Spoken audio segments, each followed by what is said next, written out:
है पिछली पढ़ाई फरखंदा लोधी होरां ने लिखी।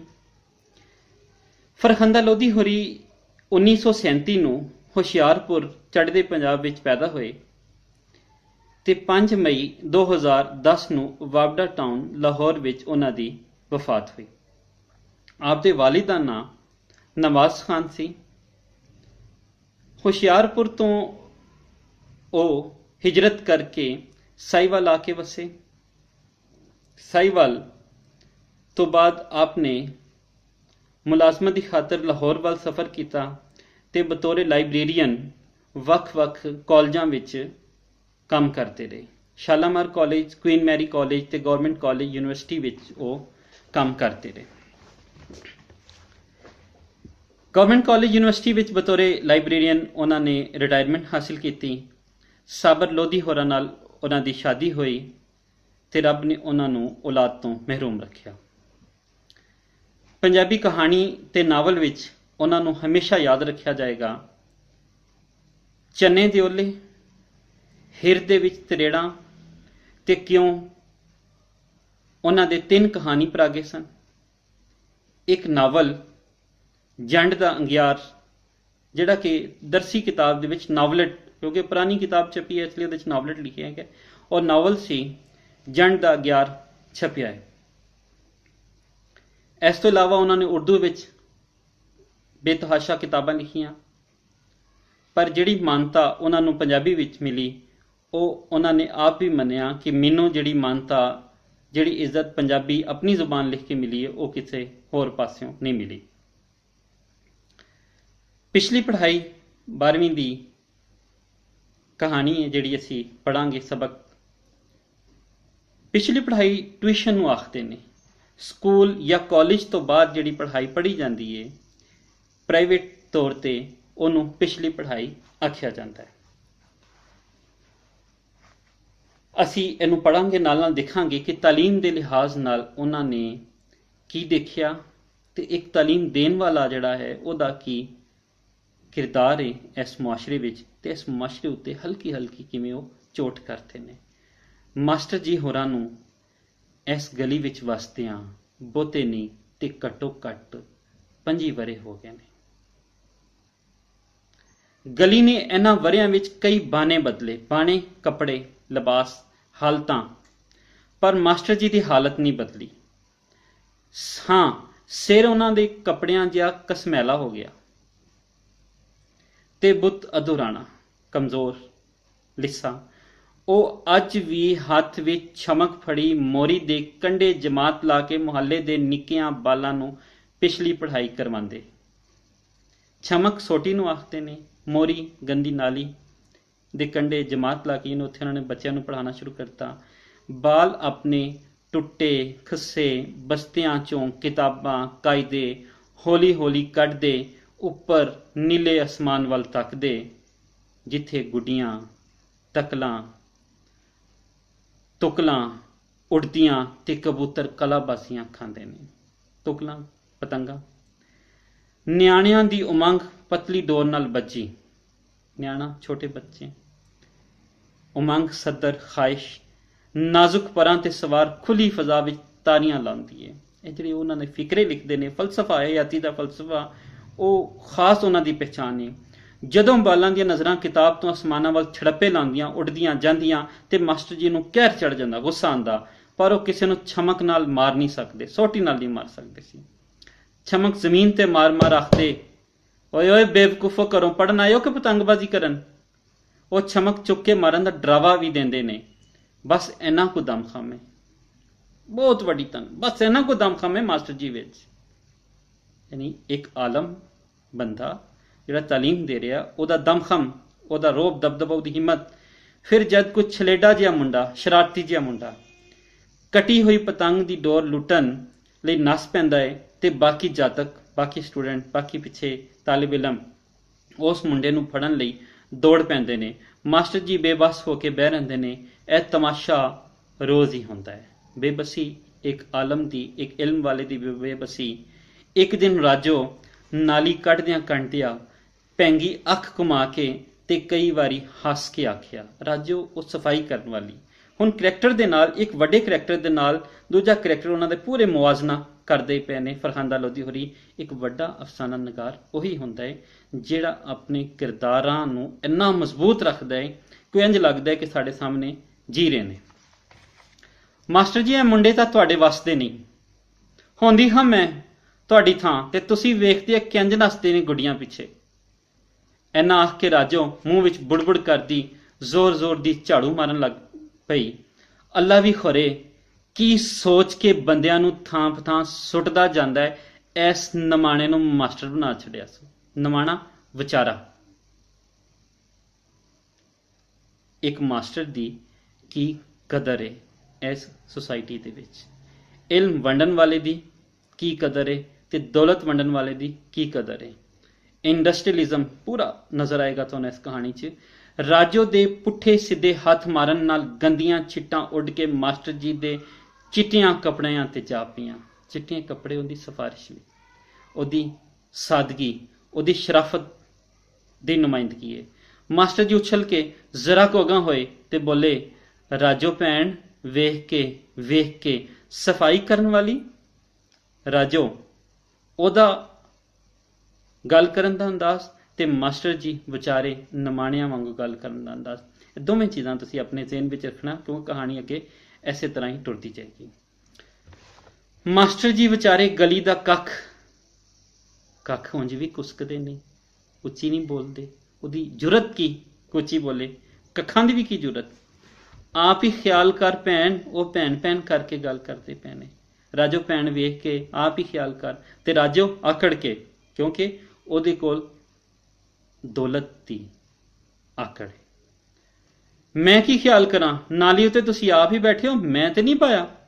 ਰਾਜੋ ਦੇ ਮੂੰਹ ਤੇ ਮਾਦਰਤ ਵਾਲੀ ਕੋਈ ਲਕੀਰ ਵੀ ਨਹੀਂ ਸੀ, ਕੋਈ ਮਾਫੀ ਵਾਲੀ ਨਹੀਂ, ਤੇ ਨਾ ਹੀ ਉਸੇ ਗੱਲ ਹੱਸ ਕੇ ਆਖੀ ਸੀ, ਸਗੋਂ ਗਿਲਾ ਕੀਤਾ। ਸਾਡੇ ਸਮਾਜ ਦੀ ਅਸਲ ਤਸਵੀਰ। ਮਾਸਟਰ ਜੀ, ਇਹ ਥਾਂ ਤੇ ਤੁਸਾਂ ਉੱਕਾ ਮਾਲੀ ਲਈਏ, ਬਾਲਾਂ ਨੂੰ ਘਰੋਂ ਨਵਾ ਧਵਾ ਕੇ ਘੱਲੀ ਦਾ ਤੇ ਕੋਈ ਅੱਖਰ ਸਿਖਾਣਗੇ, ਅੱਖਰ, ਲਫ਼ਜ਼, ਹਰਫ, ਤੇ ਤੁਸੀਂ ਉਹਨਾਂ ਨੂੰ ਨਾਲੀ ਬੰਨੇ ਬਹਾ ਛੱਡਿਆ। ਗੰਦੀ ਨਾਲੀ ਥੱਲੇ ਕੋਲ ਬੜਾ ਦਿੰਦੇ ਹੋ, ਗੰਦ ਵਿੱਚ ਬਹਿ ਕੇ ਛਿੱਟਾਂ ਤੋਂ ਕਾਬਰਦੇ ਹੋ। ਕੀ ਕਹਿਣੇ ਤੁਹਾਡੇ, ਗੰਦ ਵਿੱਚ ਆਲਮ ਰਹਿ ਰਿਹਾ ਹੈ ਤੇ ਛਿੱਟਾਂ ਤੋਂ ਕਾਬਰ ਰਿਹਾ ਹੈ ਕਿ ਉਹਦੀ ਇੱਜ਼ਤ ਨਫਸ, ਉਹਦੀ ਸ਼ਰਾਫਤ ਨੂੰ ਕੋਈ ਨਾ ਕੋਈ ਦਾਗ ਨਾ ਲੱਗ ਜਾਏ। ਮਾਸਟਰ ਜੀ ਮੁਜਰਮਾਂ ਵਾਂਗੂ ਨੀਵੀਂ ਪਾ ਲਈ। ਰਾਜੋ ਨਾਲ ਇਸ ਤਰ੍ਹਾਂ ਦੀ ਚਖ ਦੂਜੇ ਤੀਜੇ ਦਿਨ ਹੋ ਜਾਂਦੀ। ਉਹ ਹਮੇਸ਼ਾ ਰਾਜੋ ਦੀ ਕੈਂਚੀ ਵਰਗੀ ਜੀਭ ਅੱਗੇ ਚੁੱਪ ਸਾਧ ਲੈਂਦੇ। ਆਲਮ ਦੀ ਇਹ ਪਛਾਣ ਹੈ ਕਿ ਉਹ ਮੂੰਹ ਖੋਲਣ ਤੋਂ ਪਹਿਲੇ ਆਪਣੇ ਦਿਮਾਗ ਨੂੰ ਖੋਲ ਲੈਂਦਾ ਹੈ। ਜਿਸ ਬੰਦੇ ਦੇ ਹੱਥ ਗੰਦ ਵਿੱਚ ਹੋਣ, ਉਹਦੇ ਕੋਲੋਂ ਚਿੱਟ ਕਪੜੀਏ ਲੋਕ ਸਦਾ ਤੋਂ ਡਰਦੇ ਆਏ ਨੇ। ਇਖਲਾਕੀਆਤ ਦੇ ਉੱਤੇ ਬਾਰ-ਬਾਰ ਫਰਹਾਂਦਾ ਲੋਧੀ ਸਾਨੂੰ ਦੱਸਦੇ ਨੇ। ਮਾਸਟਰ ਜੀ ਤੇ ਪੱਕੇ ਸਫੇਦ ਪੋਸ਼ ਸਨ। ਉਹਨਾਂ ਦੇ ਕੋਲ ਰਾਜੋ ਦੇ 2 ਮੁੰਡੇ ਪੜ੍ਹਦੇ ਸਨ, 20-20 ਰੁਪਇਆਂ ਤੇ ਪੈਸਾ, ਦੌਲਤ। ਤੇ ਜੇ ਉਹ ਰਾਜੋ ਨਾਲ ਔਖਾ ਬੋਲਦੇ ਤੇ 40 ਦਾ ਨੁਕਸਾਨ ਬਰਦਾਸ਼ਤ ਕਰਦੇ। ਭਾਵੇਂ ਉਹ ਬਹੁਤ ਵਾਰੀ ਮੰਗਣ ਪਿੱਛੋਂ ਹੀ ਦਿੰਦੀ ਸੀ, ਤੇ ਪੈਸਾ ਜਿਹਦੇ ਵੀ ਹੱਥ ਵਿੱਚ ਹੋਵੇ ਉਹ ਤਾਕਤਵਰ ਹੁੰਦਾ। ਕੀਵਰਡਸ ਆਫ ਦਾ ਸਟੋਰੀ, ਇਸ ਕਹਾਣੀ ਦੇ ਕੀਵਰਡਸ ਜਿਹੜੇ ਅੱਗੇ ਮੈਂ ਪੜ੍ਹਨ ਲੱਗਾ। ਮਾਸਟਰ ਜੀ ਕਹਿੰਦੇ ਨੇ ਪੈਸਾ ਪਿਸਤੌਲ ਹੁੰਦਾ ਹੈ ਤੇ ਆਪਣਾ ਲਾਇਸੈਂਸ ਆਪ, ਇਸ ਨੂੰ ਸਾਰੇ ਖੂਨ ਮਾਫ ਹੁੰਦੇ ਨੇ। ਸਾਡੀ ਸੁਸਾਇਟੀ ਕਿ ਪੈਸਾ, ਰਿਸ਼ਵਤ, ਸਿਫਾਰਿਸ਼, ਦੌਲਤ, ਮਾਦੀਅਤ ਪ੍ਰਸਤੀ ਸਾਰੇ ਪਾਸੇ ਇਹੀ ਚੱਲਦੀ ਪਈ ਹੈ। ਕੋਈ ਇਲਮ ਦੀ ਕਦਰ ਨਹੀਂ, ਕੋਈ ਆਲਮ ਦੀ ਕਦਰ ਨਹੀਂ, ਕੋਈ ਹੋਰ ਸਮਾਜ 'ਚ ਸਾਡੇ ਕੋਲ ਰਿਸ਼ਤਾ ਹੀ ਕੋਈ ਨਹੀਂ ਰਹਿ ਗਿਆ। ਰਾਜੋ ਤੇ ਉਂਝ ਹੀ ਖੁੰਡੀ ਛੁਰੀ ਸੀ। ਬਦਰੂਆਂ ਕੱਢ ਕੇ ਇਸ ਦਾ ਮੂੰਹ ਬਦਰੂ ਬਣ ਚੁੱਕਿਆ। ਐਸੀ ਛੁਰੀ ਜਿਹਦੇ ਨਾਲ ਕੋਈ ਚੀਜ਼ ਵੱਡੀ ਵੀ ਨਹੀਂ ਜਾਂਦੀ, ਫਿਰ ਖਰਾਬ ਵੀ ਹੋ ਜਾਂਦੀ ਹੈ, ਭੈੜੀ ਵੀ ਹੋ ਜਾਂਦੀ ਹੈ, ਤੇਜ਼ ਨਹੀਂ ਹੁੰਦੀ। ਮਾਸਟਰ ਜੀ ਦੇ ਕਈ ਸ਼ਾਗਿਰਦ ਜਵਾਨ ਹੋ ਕੇ ਨਵੇਂ ਕਾਰੋਬਾਰਾਂ ਵਿੱਚ ਰੁੱਝ ਗਏ। ਬਾਜ਼ੇ ਤਾਂ ਉਹਨਾਂ ਕੋਲ ਇੰਝ ਲੰਘ ਜਾਂਦੇ ਜਿਵੇਂ ਜਾਣਦੇ ਹੀ ਨਹੀਂ, ਪਰ ਮਾਸਟਰ ਜੀ ਨੂੰ ਆਪਣੇ ਉਹਨਾਂ ਸ਼ਾਗਿਰਦਾਂ ਤੇ ਬੜਾ ਮਾਣ ਸੀ ਜਿਹੜੇ ਕਾਰ ਵਿੱਚ ਬੈਠੇ ਛੂੰ ਕਰਕੇ ਕੋਲੋਂ ਦੀ ਲੰਘ ਜਾਂਦੇ। ਮਾਸਟਰ ਜੀ ਆਪਣੇ ਦਿਲ ਵਿੱਚ ਆਖਦੇ, ਕੀ ਹੋਇਆ ਜੇ ਉਹ ਮੈਨੂੰ ਨਹੀਂ ਸਿਆਣਦੇ ਪਛਾਣ ਕਰਦੇ। ਹੈਨ ਤੇ ਮੇਰੇ ਸ਼ਾਗਿਰਦ, ਉਹਨਾਂ ਨੂੰ ਉਹ ਵੇਲੇ ਯਾਦ ਸਨ जद इन्हां शागिर्दां दियां मावां मुंडियां दी बांह फड़ी आंदियां ते बिनती करके आखदियां, दरखास्त इल्तजा मिन्नत करके आखदियां, मास्टर जी मैं बड़ी गरीब नहीं हाँ, बहुता दे नहीं सकदी, अपने इल्म दी खैरात इनू स्कूल विच चलन जोगा कर दिओ। मास्टर जी नूं उस वेले इंज लगदा जिवें समय ते उन्हां दा हत्थ ते समा वेला। उन्हां 2 रुपए महीना लैके भी पढ़ाया ते बड़ा चिर 5 लैंदे रहे। हुण 20 रुपए माहवार फी बच्चा लैंदे ने। एक बच्चे की फीस 20 रुपये। माशाअल्लाह तरक्की ते बथेरी कीती, पर डेरा जित्थे सी उत्थे ही रहा। कोठड़ी भी ओह रही जिस दे विच एक मंजी डाह के थोड़ी जी थां बचदी सी, जिथे मींह पानी के दिनों में अंगीठी रख के रोटी हांडी कर लेंदे सन। यानी माली तौर पर वो इन्ने मिसफिट ने इस सोसाइटी दे विच कि उन्होंने विआह भी नहीं उन्हां दा हो सकिया ते उन्हां कोल खाण पकाण दी जरूरियात जिंदगी भी बहुत मामूली जियां ने। लुंडे मिस्त्री दा पुत अनायत मास्टर जी नूं कदे नहीं भुल सकदा। कड़ाके दी ठंड, बहुत तेज ठंड, शिद्दत। अनायत के हाथ पैर फटे हुए, नली चौंदी, कला कुर्ता पजामा, पैरों नंगा हुर हुर करदा तरकालां वेले मास्टर जी दी अंगीठी कोल हथ पसार के बह जांदा। एक दिन मास्टर जी ने पूछया, अनैत और तेनू पढ़न दा शौक नहीं, खेडन दा है, पढ़िया कर। पढ़ लांगा तां की करांगा मास्टर जी, गौर नाल वाकिया सुनना। ओ कमलिया बंदा बन जाएगा। ओए बंदा ते मैं हुण भी हाँ, मेरा मतलब है वड्डा आदमी बन जाएगा, तुसी ते वड्डे आदमी नहीं बने। साडे मुआशरे दे विच वड्डे आदमी बनन दी या वड्डे आदमी दी पछाण है जिहदे कोल रेंज रोवर है, लैंड क्रूजर है, रुपया पैसा है, कोठियां ने, बंगले ने, वो अमीर है, वो वड्डा है।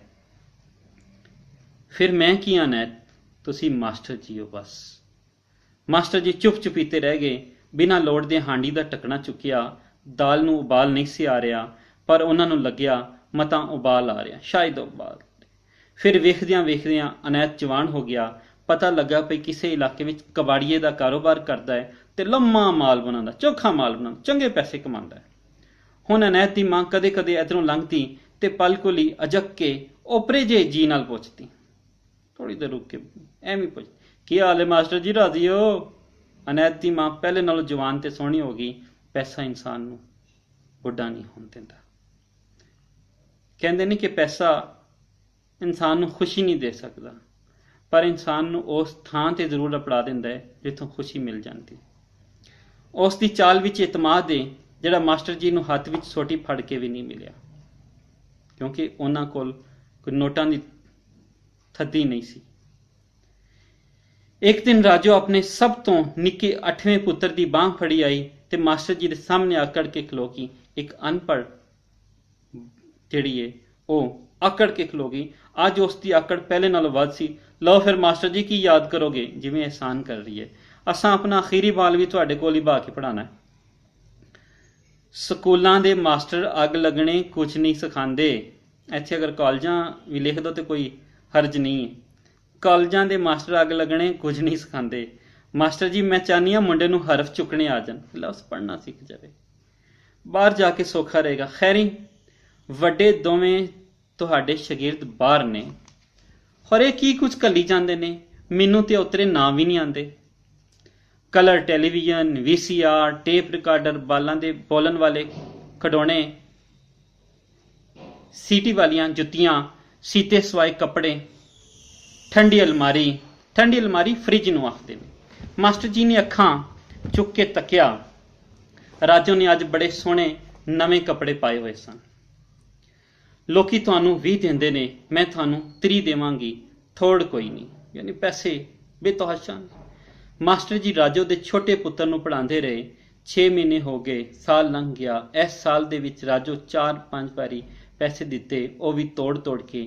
नाले भी आखिया मुंडे नूं थो लेखा ते आया नहीं, जरा भी नहीं लिखना पढ़ना आया, कोई हिसाब किताब नहीं करता, कोई लिखना पढ़ना नहीं। पर मैं ख्याल करनी हाँ तुसी पुराने हो, पिछली पढ़ाई लई तुसी ठीक हो। मास्टर जी जदों पूरे पैसों का मुतालबा किया, राजो आखिया ਮਾਸਟਰ ਜੀ ਅਸੀਂ ਕਿਧਰੇ ਨਸੇ ਜਾਂਦੇ ਹਾਂ। ਮੈਂ ਆਪਣੇ ਵੱਡੇ ਮੁੰਡੇ ਨੂੰ ਸੁਨੇਹਾ ਘੱਲਿਆ। ਸੁਨੇਹਾ ਪੈਗਾਮ ਨੂੰ, ਮੈਸੇਜ ਨੂੰ ਆਖਦੇ ਨੇ। ਆਂਦਾ ਹੋਇਆ ਮਾਸਟਰ ਜੀ ਲਈ ਘੜੀ ਲਿਆਈ, ਤੇ ਨਾਲੇ ਮਾਸਟਰ ਜੀ ਰਫੀਕ ਸ਼ਫੀਕ ਹਰ ਵਾਰੀ ਟੇਪ ਵਿੱਚ ਤੁਹਾਨੂੰ ਸਲਾਮ ਕਰਦੇ ਨੇ। ਰੱਬ ਦੀ ਸਹੁੰ ਹੁਣ ਤੇ ਪੜ੍ਹਨ ਲਿਖਣ ਦੀ ਲੋੜ ਹੀ ਨਹੀਂ ਰਹੀ। ਹੈਂ, ਸਲਾਮ ਕਰਦੇ ਨੇ ਟੇਪ ਕਰਕੇ? ਦੋਵਾਂ ਨੂੰ ਮੇਰੇ ਵੱਲੋਂ ਪਿਆਰ ਆਖੀ, ਨਾਲੇ ਆਖੀ ਆਵਣ ਤੇ ਮਿਲਣ। ਮਾਸਟਰ ਜੀ ਲਈ ਟੇਪ ਵਾਲੀ ਗੱਲ ਨਵੀਂ ਤੇ ਅਚਰਜ ਸੀ, ਹੈਰਾਨ ਕਰ ਦੇਣ ਵਾਲੀ। ਰਾਜੋ ਠੀਕ ਆਖਦੀ ਸੀ, ਹੁਣ ਪੜ੍ਹਨ ਲਿਖਣ ਦੀ ਕੀ ਲੋੜ ਏ? ਮਾਸਟਰ ਜੀ ਨੇ ਆਪਣੇ ਮਨ ਹੀ ਮਨ ਵਿੱਚ ਸੋਚਿਆ ਸੀ ਕਿ ਪੜ੍ਹਾਈ ਨੇ ਉਹਨੂੰ ਕੁਝ ਨਹੀਂ ਦਿੱਤਾ। ਪਰ ਮਾਸਟਰ ਜੀ ਬੜੇ ਖਲੂਸ ਨਾਲ ਰਾਜੋ ਦੇ ਪੁੱਤਰ ਤੇ ਦੂਜੇ ਮੁੰਡਿਆਂ ਨੂੰ ਪਿਛਲੀ ਪੜ੍ਹਾਈ ਕਰਵਾਉਂਦੇ ਰਹੇ, ਜਿਵੇਂ ਅੱਗੇ ਕਰਵਾਉਂਦੇ ਸਨ। ਜਦੋਂ ਦਾ ਬਾਹਰ ਜਾਣ ਆਉਣ ਦਾ ਕੰਮ ਸ਼ੁਰੂ ਹੋਇਆ ਹੈ, ਮਾਸਟਰ ਜੀ ਨੂੰ ਦੁਨੀਆ ਦੇ ਦੀਦਿਆਂ ਵਿੱਚ ਸੋਕਾ ਦਿਸਦਾ ਹੈ। ਦੀਦੇ ਅੱਖ, ਸੋਕਾ ਖੁਸ਼ਕੀ, ਯਾਨੀ ਕੋਈ ਮੋਹ ਪਿਆਰ ਮੁਹੱਬਤ ਚਾਹਤ ਉਲਫਤ ਨਹੀਂ ਹੈ। ਐਨ ਸ਼ਾਗਿਰਦਾਂ ਨੂੰ ਤਰੱਕੀ ਕੀਤਿਆਂ ਵੇਖ ਕੇ ਉਹਨਾਂ ਦਾ ਜੀ ਖੁਸ਼ ਹੁੰਦਾ ਸੀ, ਪਰ ਹੁਣ ਪੈਰਾਂ ਥੱਲਿਓਂ ਜਿਵੇਂ ਕੋਈ ਪੌੜੀ ਖਿੱਚ ਰਿਹਾ ਹੋਏ। ਰੋਜ਼ ਵਾਂਗ ਉਸ ਦਿਨ ਵੀ ਉਹ ਪੀੜੀ ਡਾਹ ਕੇ ਸ਼ਾਗਿਰਦਾਂ ਦੀ ਕਿਤਾਰ ਦੇ ਸਾਹਮਣੇ ਬੈਠੇ ਰੋਹਬਦਾਰ ਆਵਾਜ਼ ਨਾਲ ਸਬਕ ਰਟਾ ਰਹੇ ਸਨ। ਗਰਮੀਆਂ ਦਾ ਲੋਢਾ ਵੇਲਾ ਸੀ, ਅਸਰ ਦੇ ਟਾਈਮ ਦਾ। ਹੌਲੀ ਹੌਲੀ ਤਰਕਾਲਾਂ ਵੱਲ ਵੱਧ ਰਿਹਾ ਸੀ। ਤਰਕਾਲਾਂ ਯਾਨੀ ਸ਼ਾਮ ਵੇਲੇ, ਕਿ ਕਿਸੇ ਐਨ ਸਿਰ ਤੇ, ਬਿਲਕੁਲ ਸਿਰ ਤੇ ਖਲੋ ਕੇ ਮੁੱਕੇ ਦੀ ਤਰ੍ਹਾਂ ਬੜੀ ਤੇਜ਼ ਨਾਲ ਸਲਾਮ ਮਾਰਿਆ। ਉਹਨਾਂ ਦਾ ਕਮਜ਼ੋਰ ਦਿਲ ਕੰਬ ਗਿਆ। ਆਮਨ ਵਾਲੇ ਆਪਣਾ ਤਾਰਫ ਕਰਾਇਆ। ਮਾਸਟਰ ਜੀ ਮੈਂ ਰਫੀਕ ਹਾਂ, ਪਛਾਤਾ ਨਹੀਂ, ਪਛਾਣਿਆ ਨਹੀਂ? ਉਹ ਮੈਂ ਤੁਹਾਨੂੰ ਆਂਦੇ ਹੀ ਪਛਾਣ ਲਿਆ, ਤੁਸੀਂ ਉਵੇਂ ਦੇ ਉਵੇਂ ਹੀ। ਹਾਂ ਮੈਂ ਉਵੇਂ ਦਾ ਉਵੇਂ ਹੀ ਹਾਂ। ਤੂੰ ਬਾਹਰੋਂ ਕਦੋਂ ਆਏ? ਮਾਲੀ ਤੌਰ ਤੇ ਵੀ, ਜਿਸਮਾਨੀ ਤੌਰ ਤੇ ਵੀ, ਜ਼ਹਿਨੀ ਤੌਰ ਤੇ ਵੀ ਇੱਕ ਸ਼ਰੀਫ ਇਨਸਾਨ, ਇੱਕ ਆਲਮ ਇਨਸਾਨ ਆਪਣੇ ਥਾਂ ਤੇ ਖਲੋਤਾ ਹੈ, ਜਦ ਕਿ ਇੱਕ ਰਾਜੋ ਸਫਾਈ ਕਰਨ ਵਾਲੇ ਦਾ ਉਹ ਕਰੋੜਪਤੀ ਲੱਖਪਤੀ ਸਿਰਫ ਪੈਸੇ ਦੀ ਹਵਸ ਦੇ ਪਿੱਛੇ ਉਹ ਬਣ ਗਿਆ ਹੈ। 5-6 ਦਿਹਾੜੇ ਹੋਏ ਨੇ ਇੱਥੋਂ ਲੰਘਿਆ ਤੇ ਨਜ਼ਰ ਪਈ, ਦੱਸੋ ਹੋਰ ਕੀ ਹਾਲ ਏ? ਔਰ ਇਹਦੇ ਵਿੱਚ ਪੈਸਾ ਕਮਾਇਆ ਜਾਇਜ਼ ਜਾਂ ਨਾਜਾਇਜ਼ ਤਰੀਕੇ ਨਾਲ ਨਹੀਂ, ਸਿਰਫ ਪੈਸੇ ਦੀ ਤਲਬ, ਪੈਸੇ ਦੀ ਹਵਸ। ਤੂੰ ਆਪਣਾ ਦੱਸ। ਐਸ਼ ਕਰਨੇ ਆ ਮਾਸਟਰ ਜੀ। ਅੱਛਾ ਮੈਂ ਚੱਲਣਾ, ਕਿਸੇ ਨੂੰ ਟਾਈਮ ਦਿੱਤਾ ਹੋਇਆ ਹੈ। ਰਫੀਕ ਗੁੱਟ ਤੇ ਲੱਗੀ ਹੋਈ ਡਿਜੀਟਲ ਘੜੀ ਵੱਲ ਵੇਖਦਾ ਤੱਕਦਾ ਟੁਰ ਪਿਆ। ਉਹ ਟੁਰ ਗਿਆ ਤੇ ਮਾਸਟਰ ਜੀ ਨੂੰ ਉਸ ਘੜੀ ਦਾ ਖਿਆਲ ਆਇਆ ਜਿਸ ਦਾ ਲਾਰਾ ਰਾਜੋ ਸਾਲ ਭਰ ਤੋਂ ਲਾ ਰਹੀ ਸੀ। ਪੂਰੀ ਟਿਊਸ਼ਨ ਫੀਸ ਵੀ ਨਹੀਂ ਸੀ ਦਿੰਦੀ। ਅੱਜ ਵੀ ਮਾਸਟਰ ਜੀ ਦਾ ਦਿਲ ਅੰਨੇ ਖਾਲੀ ਖੂਹ ਵਿੱਚ ਡਿੱਗ ਪਿਆ। ਖਾਲੀ ਖੂਹ ਵਿੱਚੋਂ ਇੱਕ ਗੂੰਜ ਸੁਣਾਈ ਦਿੰਦੀ ਸੀ, ਕੀ ਏ ਇਹ ਸਭ, ਕੀ ਏ? ਅੱਜ ਦੀ ਸ਼ਾਮ ਉਹਨਾਂ ਨੂੰ ਸਾਰੀਆਂ ਪਿਛਲੀਆਂ ਪੜ੍ਹਾਈਆਂ ਵਿਸਰਦੀਆਂ ਭੁੱਲਦੀਆਂ ਹੋਈਆਂ ਲੱਗ ਰਹੀਆਂ ਸਨ। ਫਿਰ ਉਹਨਾਂ ਆਪਣੇ ਵੱਲੋਂ ਧਿਆਨ ਹਟਾ ਕੇ ਰਟਾਣਾ ਸ਼ੁਰੂ ਕਰ ਦਿੱਤਾ। ਅਲਿਫ ਜ਼ਬਰ ਬੇ ਅਬ, ਤੇ ਜ਼ਬਰ ਬੇ ਤਬ, ਰੇ ਜ਼ਬਰ ਬੇ ਰਬ, ਲਾਮ ਜ਼ਬਰ ਬੇ ਲਬ। ਕਿਸੇ ਸ਼ਲੁੰਗੜੇ ਜੇ ਸ਼ਾਗਿਰਦ ਹੋਕਾ ਲਾ ਕੇ ਆਖਿਆ, ਸ਼ਲੁੰਗੜਾ ਸ਼ਰਾਰਤੀ ਜਿਹਾ ਹੋਕਾ, ਉੱਚੀ ਆਵਾਜ਼ ਲਾਣਾ। ਲਾਮ ਜ਼ਬਰ ਬੇ ਲਬ, ਲਬ ਨਹੀਂ ਉਹ ਲਬ, ਲਬ ਯਾਨੀ ਹੋਣ। ਮਾਸਟਰ ਜੀ ਨੇ ਸਹੀ ਕਰਾਇਆ। ਨਹੀਂ ਮਾਸਟਰ ਜੀ, ਅਬ ਤਬ ਰੱਬ ਲਬ, ਯਾਨੀ ਇਹ ਤੰਜ਼ ਕੀਤੀ ਸੀ ਕਿ ਤੂੰ ਲੱਭ, ਹੁਣ ਲੱਭਦਾ ਰਹਿ, ਤਲਾਸ਼ ਕਰਦਾ ਰਹਿ। ਸਾਰੇ ਬਾਲਾਂ ਇਕੱਠੇ ਹੋ ਕੇ ਰੌਲਾ ਪਾ ਦਿੱਤਾ। ਸਾਰੇ ਬਾਲਾਂ ਇਕੱਠੇ ਰੌਲਾ ਪਾ ਦਿੱਤਾ। ਐਸੀ ਫਰਖਾਂਦਾ ਲੋਧੀ ਹੋਰਾਂ ਦੀ ਕਹਾਣੀ ਪਿਛਲੀ